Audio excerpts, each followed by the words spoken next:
middle period, however it manifests itself. I think so, and we also have free will. We can accelerate that. we can bring it closer if we're particularly bent on in going in that direction. Uh-huh. Well, I guess it's going to happen one way or the other, right? So I think so. I don't want this to sound like fact. This is just my research in with individuals and with several thousand people, progressing them in groups and giving them questionnaires. But just the sheer consensus is telling me that we're headed in that direction. Well, in a sense, when you take somebody to a future life, and I'm curious how you do that, but when you take somebody to a future life, you're sort of you are time traveling. Yes. Yes. And it's so fascinating because the process is not so different from taking people into a past life. Remember you and I talking 2 years ago about this little book I had done with the CD in it that people can use and have a regression right in their home.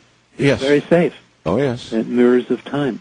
And that CD doesn't take people into the future, it takes people into the past.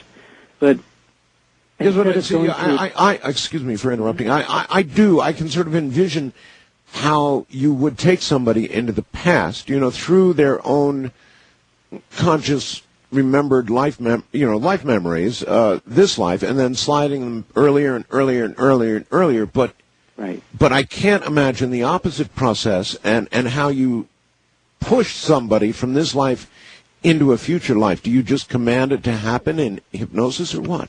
There are many ways of doing it. For example, going into past lives, you can do it through a symptom, like when did you have this fear before, or where did the symptom begin? You could do it through an emotion. You can do it by putting people into a deeper state and then having them go through a door. The door may have a year on it. The year could be 1800, 1500. No kidding. It could be 2,000 years ago. It can be a time machine, and they press a button, which has a year on it, and go back in time. And their subconscious mind will travel back in that way.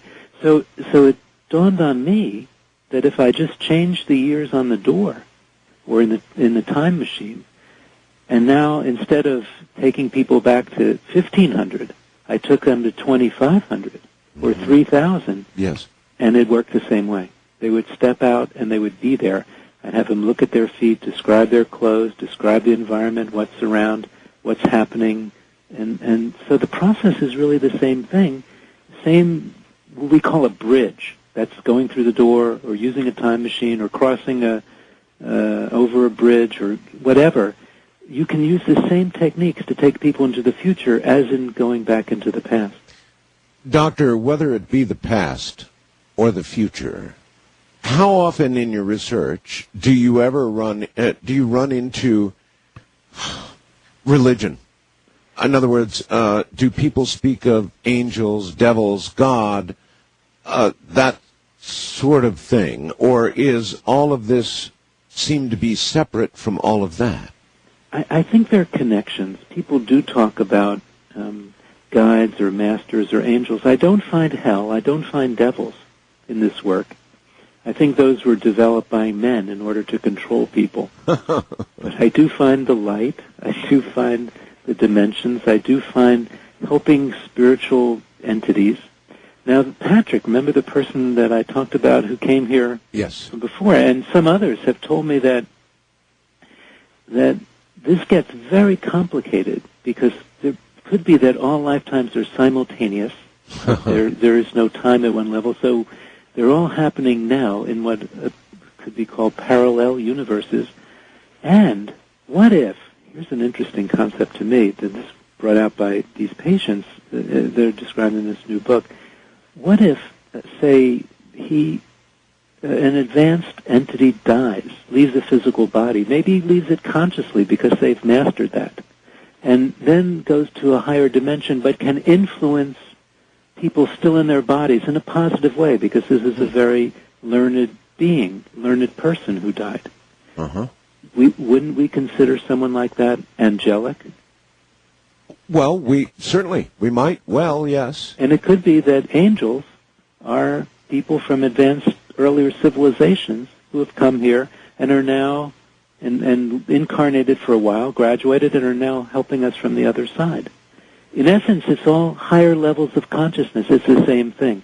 So I am finding this. I find God all the time, but more, not as an old man sitting on a cloud, but more as an incredible and almost undefinable, wise, intelligent energy that's in every atom of our being. I find that description very commonly, with lots of higher levels of consciousness on the way to God and indescribable characteristics on the way to God. So I find that I just don't find all the negative stuff, not devils, not hell, because I think those are inventions of man. May well be. Certainly man has had his hand in the rewriting of not just even fairly recent history, but history going back to the time when the religion many of us believe in began. How much of it, I wonder, was rewritten? My guest is Dr. Brian Weiss, and we're talking about past lives. When we get back, we'll launch to phone calls. We'll also find out about his books, where you can get them, and where you can read about more of this sort of thing, if you so desire. And if you're still with us at this point, I bet you do so desire. I'm Art Bell, talking about the ride that we're all on, and maybe go on again and again and again. My guest is Dr. Brian Weiss, and he's indeed a heavyweight to be talking about this topic. Graduate of Columbia, Yale Medical School. Dr. Weiss is Chairman Emeritus of Psychiatry at Mount Sinai Medical Center in Miami, maintains a private practice in Miami as well. He knows of what he speaks. Well, all right, Dr. Weiss, Rob fast blast me from Diamond, Illinois, the following. Wow, that was the first description of something called God that makes sense to me. I'm wondering, and I have always wondered, if there's such a thing as getting off the reincarnation wheel, or, like it or not, are we stuck doing this until we get it right? Is that really the... I guess, is that the answer you'd give, that you are stuck with it and you could fail the fourth grade 100 times and you'd still have to keep going until you made it through? Right, but eventually you're going to make it through. And that's the key to it. We're all going to graduate. And there are other schools, other dimensions. So it's really not so onerous. It just means you get more than one chance to get it right. And then you graduate. You move on to the higher levels of consciousness, to the higher dimensions. Have you had any indication in your research, or would you not, of somebody who has made graduation? Oh, normally I'm seeing patients, so they didn't graduate. But they tell me, because sometimes, and I've studied mediums and people like that. I've studied consciousness. I want to know how people have these abilities. But in working with my patients, I find they're telling me that, yeah, the people have graduated, and I guess, then they don't have to come back here, but they're helping us out from the other side, because at a deeper level, we're really all connected.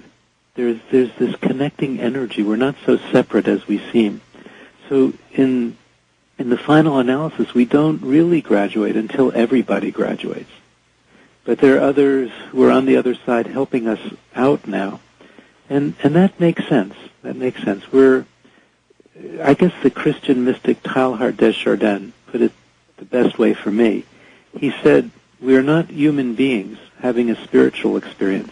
We are spiritual beings having a human experience. So that's us. We have a human experience. Yeah, that's pretty good. Mm-hmm. Your books, what is your current book?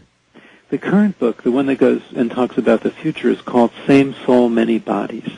And that is out how long now? It came out in November. In November? Oh, it's a baby. It's a baby. It's 1 month. And I would presume Amazon.com is one source, and is it on bookshelves around? What's the deal? Yes, it's in bookstores. It's certainly in Amazon and online, and it's easy to get that way. But it's published by the Free Press, Simon & Schuster, so it's in all the bookstores also. And that book, the title, Same Soul, Many Bodies, comes from a quote from Plotinus, the Roman philosopher. because it has a double meaning to me. The meaning, of course, in past lives and future lives is that it's the same soul, our soul, going into many bodies, coming back